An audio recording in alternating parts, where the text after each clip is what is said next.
Number one, put God first. Put God first in everything you do. Everything that you think you see in me, everything that I've accomplished, everything that you think I have, and I have a few things, everything that I have is by the grace of God. Understand that. It's a gift. 40 years ago, March 27th, 1975, it was 40 years ago, just this past March, I was flunking out of college. I had a 1.7 grade point average. I hope none of you can relate. I had a 1.7 grade point average. I was sitting in my mother's beauty shop. They still call it beauty shops now? What they call it now? Yeah, I was sitting in the beauty parlor. I was sitting in my mother's beauty parlor, and I'm looking in the mirror, and I see behind me this woman under the dryer. And every time she looked up, every time I looked up, she was looking at me, just looking me in the eye. And I didn't know who she was, and I said, she said, somebody give me a pen, give me a pencil, I have a prophecy. March 27, 1975, she said, boy, you are gonna travel the world and speak to millions of people. Now mind you, I was flunked out of college. I'm thinking about joining the Army. I didn't know what I was gonna do, and she's telling me I'm gonna travel the world and speak to millions of people. Well, I have traveled the world, and I have spoke to millions of people. But that's not the most important thing, the success that I had. The most important thing is that what she taught me and what she told me that day has stayed with me since. I've been protected, I've been directed, I've been corrected. I've kept God in my life, and it's kept me humble. I didn't always stick with him, but he always stuck with me. So stick with him in everything you do. If you think you want to do what you think I've done, then do what I've done and stick with God. Number two, fail big. That's right. Fail big. Today's the beginning of the rest of your life, and it can be very frightening. It's a new world out there. It's a mean world out there, and you only live once. So do what you feel passionate about. Take chances professionally.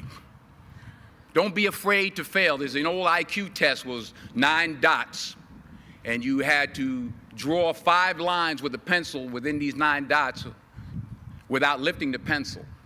The only way to do it was to go outside the box. So don't be afraid to go outside the box.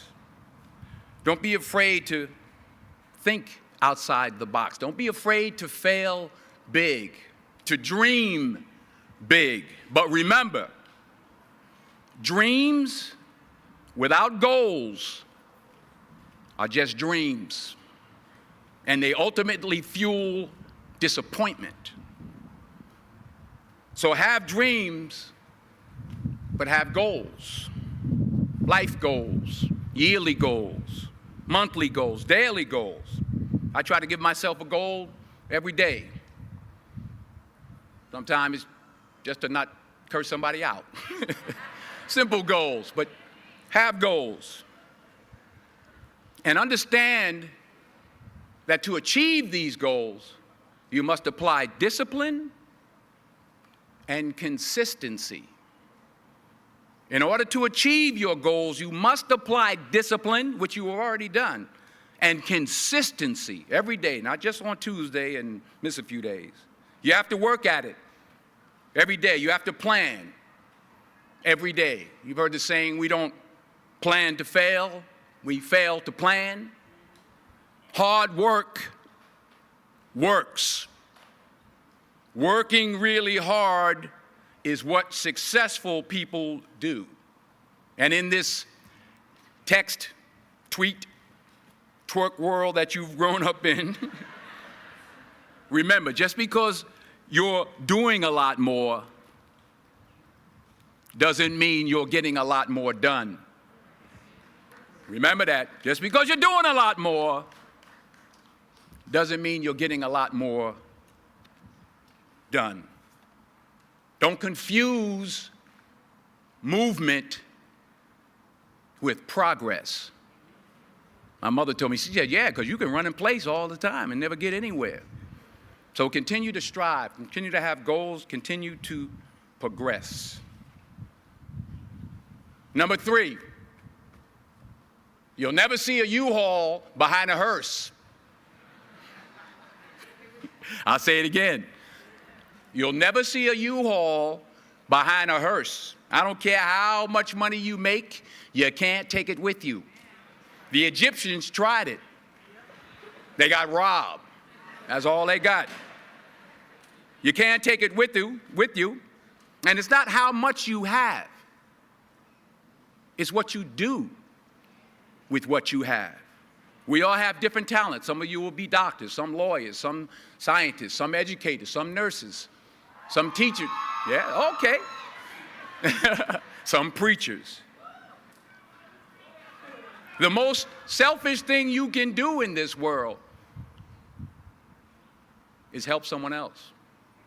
Why is it selfish? Because the gratification, the goodness that comes to you, the good feeling that I get from helping others, nothing's better than that.